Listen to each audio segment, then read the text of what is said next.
यानंतर पुन्हा एक ब्रेकिंग बातमी आहे। राजू शेट्टी यांना आघाडीकडून 2 जागा देण्याचं निश्चित झालेलं आहे। शेट्टींना 1 जागा काँग्रेस आणि 1 राष्ट्रवादी काँग्रेस सोडणार आहे। त्यामुळे राजू शेट्टी आघाडीत येण्याचं जवळपास निश्चित झालंय। मात्र अधिकृत माहिती आली नसल्याचं राजू शेट्टींचं म्हणणं आहे। आताची सगळ्यात महत्त्वाची बातमी आहे। आपण बघतोय राजू शेट्टी म्हणजे स्वाभिमानी शेतकरी संघटना आघाडीमध्ये सहभागी होणार का याची चर्चा मागच्या अनेक दिवसांपासून सुरू होती। मात्र आता जी माहिती मिळते त्या अनुषंगाने राजू शेट्टी आघाडीमध्ये जाणार असल्याचं निश्चित झालंय। आपल्या सोबत आपले प्रतिनिधी प्रफुल्ल साळुंखे आहेत। प्रफुल्ल, आपण बघतोय राजू शेट्टी आघाडीमध्ये जाणार असं जवळपास निश्चित झालंय। 2 जागा सोडणार आहेत, एक हातकणंगलेची, दुसरी जागा कुठली सोडणार आहेत आणि काय काय नेमकी चर्चा झाली आहे?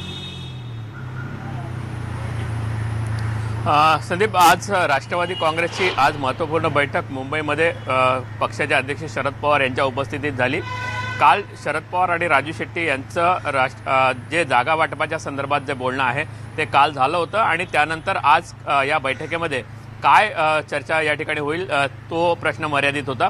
त्यामुळे आजची बैठक या ठिकाणी झाली आणि या बैठकीमध्ये राजू शेट्टींना राष्ट्रवादी काँग्रेसच्या वतीनं हातकणंगले ही जागा तर काँग्रेसच्या वतीने सांगली या 2 जागा सोडण्याचं जवळपास निश्चित झालेलं आहे। काँग्रेसबरोबर तशी चर्चा देखील या ठिकाणी झाल्याचं सूत्रांनी माहिती दिलेली आहे। त्यामुळे राजू शेट्टींचं कुठेतरी समाधान या 2 जागांमुळे होईल स्पष्ट झालं आहे। कारण बुलढाण्याची जागा ही राजेंद्र शिंगणे यांची उमेदवारी राष्ट्रवादीने जवळपास निश्चित केली आहे। त्यामुळे ती जागा या ठिकाणी देणं शक्य होणार नाही आहे। आणि त्याचबरोबर वर्ध्याची जागा जी आहे ती चारुदत्त टोकस यांच्यासाठी काँग्रेसने ठेवली आहे। या 2 जर जागा सोडल्या तर राष्ट्रवादी काँग्रेस आता हातकणंगले देईल आणि सांगलीची जागा ही काँग्रेसकडनं राजू शेट्टी यांना दिली जाईल। त्यामुळे राजू शेट्टींचं समाधान कुठेतरी होईल ही आशा राष्ट्रवादी काँग्रेस आणि काँग्रेसला लागलेली आहे।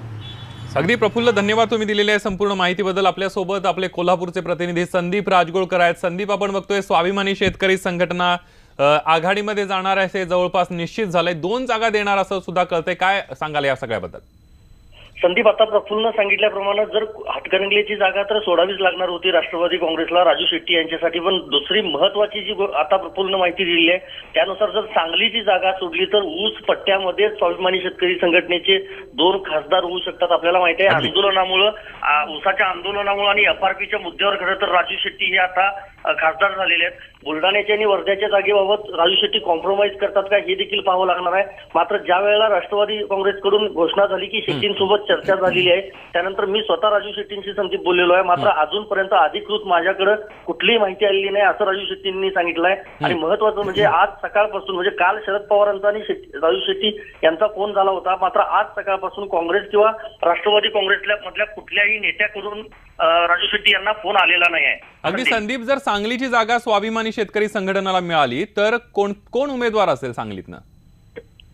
त्याबाबत संदीप अजून निश्चितपणे सांगता येत नाही। मात्र हा सगळ्यात मोठा मुद्दा असू शकतो कारण संजय काका पाटील भाजपचे खासदार सध्या सांगलीमध्ये आहेत आणि राजू शेट्टी आणि चंद्रकांत पाटील म्हणजे महसूल मंत्री या दोन्ही नेत्यांमधलं वैर गेल्या वर्षभरामध्ये वाढलेलं आहे मोठ्या प्रमाणामध्ये। त्यामुळे एकीकडे सांगलीची महानगरपालिका आपल्याला माहिती आहे काही दिवसांपूर्वी भाजपनं घेतली, त्यामुळे राजू शेट्टी यांचा मतदारसंघ जर पाहिला तर तो अगदी सांगलीला लागून आहे। सांगली जिल्ह्यातले दोन तालुके देखील राजू शेट्टी यांच्या हातकणंगले मतदारसंघात येतात। त्यामुळे स्वाभिमानी तिथं तगडा कार्यकर्ताच उमेदवार म्हणून देऊ शकतो, कुठलंही स्वाभिमानी शेतकरी संघटनेमधलं नाव पुढे येऊ शकतं। मात्र जर काँग्रेसची ती जागा जर स्वाभिमानीला मिळाली तर पत्रराव कदम यांचा जो गट आहे म्हणजे विश्वजित कदम यांचा गट असेल किंवा इतर जे काँग्रेसमधले गट आहेत म्हणजे जयंत पाटील यांचा गट असेल अशी तगडी ताकद राजू शेट्टी यांना मिळू शकते किंवा त्या स्वाभिमानीच्या उमेदवाराला देखील मिळू शकते। अगदी धन्यवाद संदीप, तुम्ही दिलेल्या संपूर्ण माहितीबद्दल।